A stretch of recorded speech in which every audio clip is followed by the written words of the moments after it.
What's up, geeks, and welcome to the channel.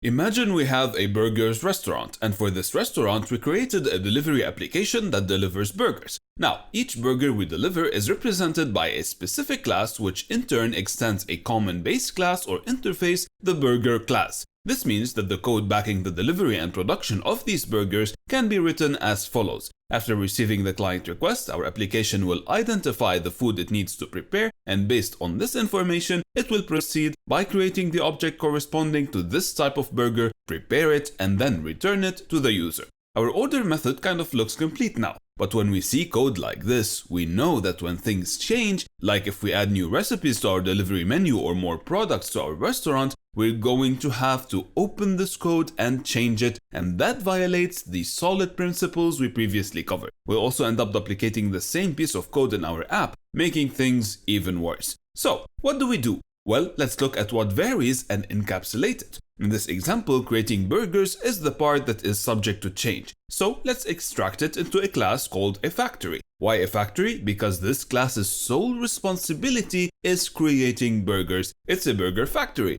Now, anytime we want to order something from our restaurant, it will be this factory's responsibility to return the requested product for us that implements the burger class. To integrate it back in our original method, what we have to do is create a factory object and pass to it the product or burger type. That's it. The order method doesn't have to worry about the concrete type of the burger requested, because whatever it is, we know that it will implement the burger superclass, and that's all we care about. We call this design the simple factory idiom, and our example can be represented by the class diagram we see in front of us.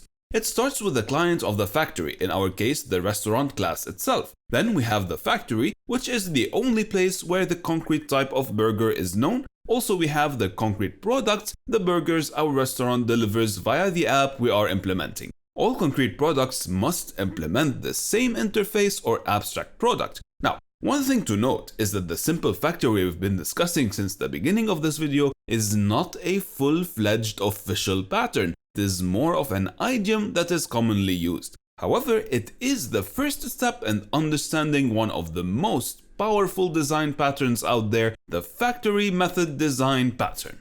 This pattern is a creational design pattern. It loosens the coupling of a given code by separating the product's construction code from the code that uses this product. Let's bring back our previous example to try and see why the implementation we did isn't considered a full-fledged design pattern. You see, if we look closely, we'll notice that this class on its own is still open for modification. And when we add more recipes to our menu, we will have to add if statements to this method. One way to fix this is by applying the factory method design pattern. To do that, let's remove our simple factory class and put back the creation logic in the order burger method inside the restaurant class to start from scratch. Okay, the first thing we need to do is abstract the restaurant class. Why? Well, it's because the create burger method that used to exist in the simple factory we had will now become an abstract method inside the restaurant class. This method is the factory method and will be implemented by the subclass of the restaurant class. In this example, and based on the burgers we have, these subclasses could be the Oriental restaurant and the classic restaurant. You see, that is actually how we can pinpoint the usage of a factory.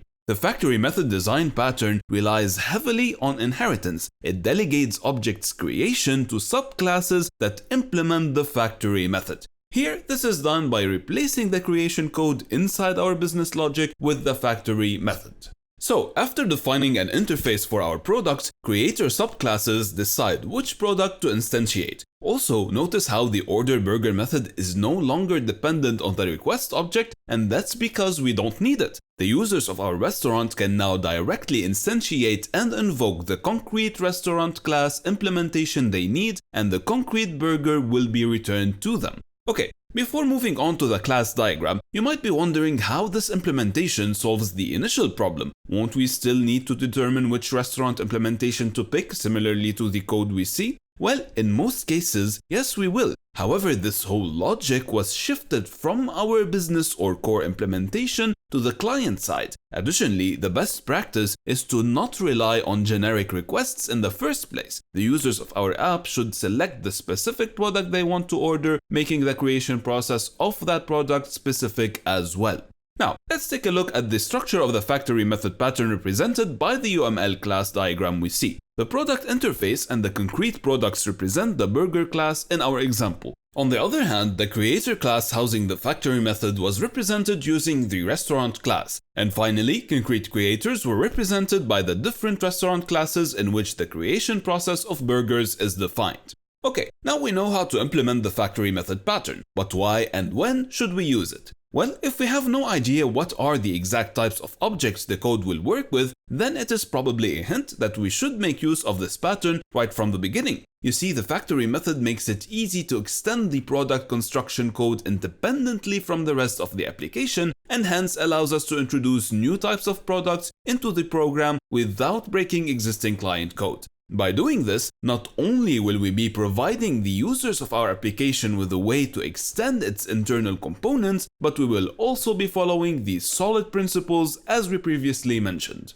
Now, before ending the video, let's imagine that our business boomed and we decided to add more products to our restaurant. We will still be serving burgers, but on top of that, we will also serve pizzas. So, what about the factory method design we are currently using? Adding pizzas inside factory method implementations will lead to something like this. We can clearly see that this code brings us back to the initial problem we had, right? And on top of this, we are now again dependent on a request object provided to us by the client. But how could this requirement break our code even though we are applying the factory method pattern? This question will be answered in the next video of the series, the abstract factory pattern. So stay tuned. And that's it for this video. I hope it was helpful. Thank you guys for watching, take care, and I will see you in the next one.